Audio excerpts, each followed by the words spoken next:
There's a kind of moment that almost everyone experiences, although very few people ever stop to examine it closely. It usually happens in ordinary circumstances. You might be washing your face at night, catching your reflection in a mirror, or noticing your skin under a different light than usual. Nothing dramatic has happened, there's no obvious reason to be alarmed, and yet something feels different. Not ruined, not broken, just unfamiliar. Perhaps your skin looks more inflamed than it did before. Perhaps it feels reactive in a way that didn't match your routine or your cycle. Perhaps there's a dullness, a tightness, or a sensitivity that seems to have arrived quietly and without explanation. Most people don't linger in this moment very long. We've been taught not to. We're conditioned to move past it quickly, to search for a simple reason and then correct it. Skin is supposed to be unpredictable, we're told. It changes for vague reasons. Hormones, stress, aging, sensitivity. These explanations are broad enough to feel complete, even when they don't actually explain what's happening. So we run through the familiar mental checklist almost automatically. We think about the products we used, the food we ate, the sleep we got or didn't. We ask ourselves whether we forgot a step, overdid something, or made a small mistake that could account for what we're seeing.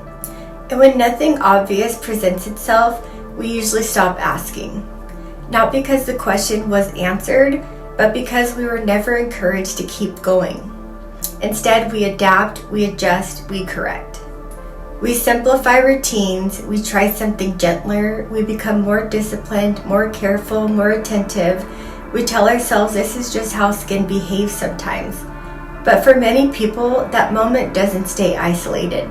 It returns. Not always in the same form, but in the same contexts. During certain seasons in life, under particular kinds of pressure, in environments that feel familiar but somehow heavier than they used to. And slowly, often without words, a contradiction begins to surface. If nothing changed, why did this? Most people don't sit with that question very long, not because it isn't important, but because we've been conditioned to distrust it. We're taught early on that noticing too much means overthinking, that listening too closely to the body is a form of anxiety rather than intelligence. So when something doesn't make immediate sense, we tend to minimize it instead of explore it. We tell ourselves it's probably nothing, that everyone deals with this, that bodies are inconsistent and skin is especially unreliable. We learn to accept explanations that feel vague, but socially accept even when they don't match our lived experience. In many ways, this is how people learn to stop listening to themselves. Not all at once, but gradually, through repetition, through being told that what we're noticing doesn't really mean anything unless it becomes severe, diagnosable, or undeniable. Anything short of that is framed as inconvenience rather than information.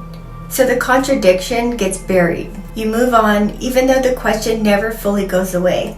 It sits quietly in the background, unresolved, waiting for a framework that can actually hold it. We've been trained to believe that bodies are inconsistent, that skin is temperamental, that inflammation is simply a malfunction, something to suppress, soothe, or tolerate. But that belief doesn't actually align with how living systems behave. Biology does not generate responses casually. It does not spend energy without reason. It does not produce visible signals unless something is interacting with it. A response always implies an input. That remains true even when the input is subtle, even when it has no label, even when no one taught you how to recognize it. What we often call overreacting skin is still reacting to something.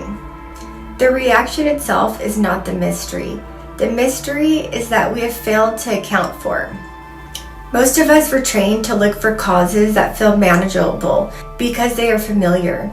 Products, hormones, genetics, age, these explanations keep problems contained within the body, and that containment feels reassuring. If the issue lives entirely inside us, then it feels controllable. But there is a larger context that rarely enters the conversation.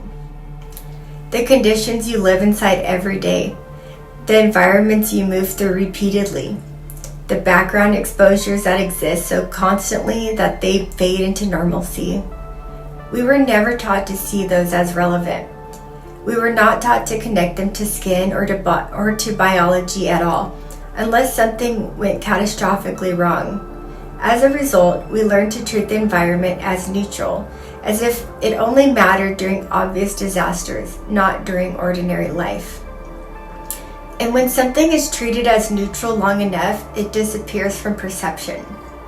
So when skin begins to change without explanation that fits the familiar story, it's easy to dismiss the signal entirely. It's just cosmetic, it's not serious, it's nothing to worry about yet, but skin occupies a very specific role in the body.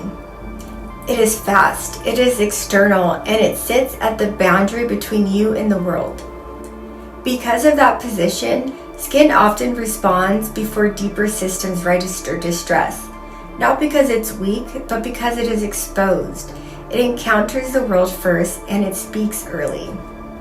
When skin changes without a clear internal explanation, it is not malfunctioning. It is doing what it's always done, which is responding to conditions as they exist, not as we assume they should be.